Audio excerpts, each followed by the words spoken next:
We're here at the home of the Swindon Robins, and later we'll be speaking with Alan Rossiter about the tragic death of Lee Richardson. But first, the Olympic torch is coming to Swindon, and I for one can't wait for the Olympic festivities to begin.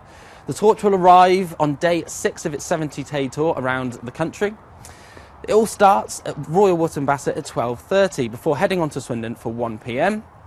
The torch will then snake its way up round Old Town and then find its way to Wharf Green. After a quick pit stop there, it will then move on to the iconic Magic Roundabout. And then after a quick stop at Swindon College, it will then reach its final destination at the BMW garage on Bridge End Road. We'll have multi-camera coverage of the event with 3 presenters, and we'll have highlights of everything that happened on swindonweb.com at around 5 p.m. on the day. And as Alistair said, next week's show is dedicated to the Olympic torch coming to Swindon. Coming up, we've got all the latest Swindon Town news with manager Paolo Di Canio hitting the headlines again. But first, Swindon Robins got their speedway season back underway after a month of rained-off races. They lost 50 points to 40 to the Lakeside Hammers, but events on the track took a backseat as fans and competitors from everyone that attended paid tribute to Lee Richardson, who tragically died in Poland last week. Lee was the current Lakeside captain and of course a former Robins star, so it was an emotional evening for everyone in attendance. We spoke to Alan Rossiter to get his thoughts on Lee and also his impact on the sport of speedway. Yeah, so Alan, you're back racing but on Friday night, but things weren't about events on the track really, were they? No, not really. Obviously we were paying our respects to Lee Richardson for what a great rider he was, and it was a very sombre affair and a very sad night, and I wouldn't like to wish to go through that ever again. It was quite horrendous, really. Yeah. I mean,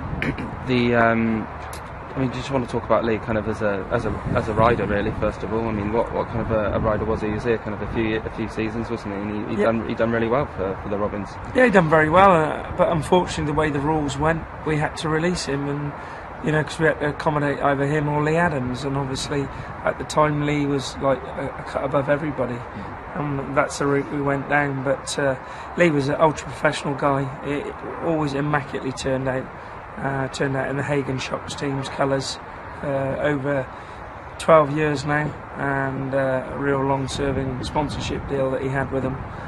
But he was ultra professional. I mean, from what we kind of see and reading things, he was.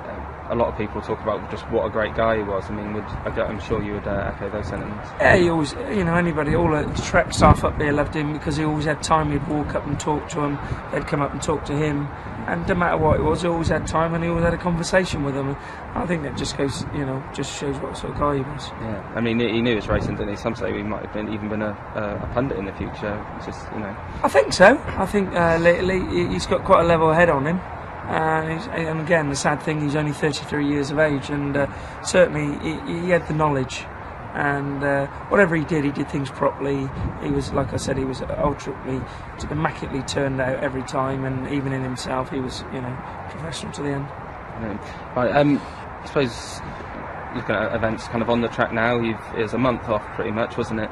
And now you're back, but kind of 2 losses. What are your kind of thoughts on the 2 race meets you've had over the weekend? Friday night, have to say that I can accept that how we lost on Friday night. I made some mistakes.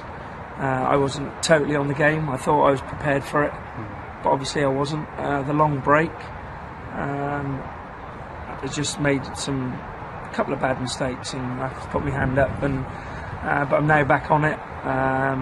But and I said to the boys what the riders went through Friday night with Lee's wife there and their 2 young boys there, before when we did the minutes of silence and the minutes of applause, and within 15 minutes they were going out racing, and to see them lot there at the start, and they laid a flower beside his bike, I have to take my hat off to the riders and go, and to go out and actually go and perform on the track. So I can live with Friday, but I was a bit disappointed with certain performances last night at Eastbourne. We've got to start up in our game now. We have had a month off, and we are a little bit race rusty, but we were in the hunt last night, but we got very slack towards the end, and I'm hopefully be having a word with a few of them and just seeing what they're going to do to make things right. It was a week of contrast for Swindon Town manager Paolo Di Canio. In the week where he was named the LMA League 2 Manager of the Year award, he now faces allegations of racism. Jonathan Tahui, who was on loan at Swindon during the season, has asked the FA to look into an incident back in March where it is alleged that he was the victim of some racist language. Now, the club have given their full backing to Di Canio, having already looked into the incident and found no wrongdoing, but the club have said they'll fully cooperate with the FA's investigation, and Di Canio himself has denied any allegations. Staying with Swindon now, and the club have revealed that they've offered new contracts to Billy Bowden and Nathan Thompson, whilst Abdul Saeed, Mark Scott, Phil Smith, Callum Kennedy and Landa Gabilondo have all left the club after they weren't offered new deals. And finally, Dave Webb is now the new manager of Swindon Supermarine. The former Highworth boss was offered the position after the joint player manager this season, Gary Horgan, turned down the position.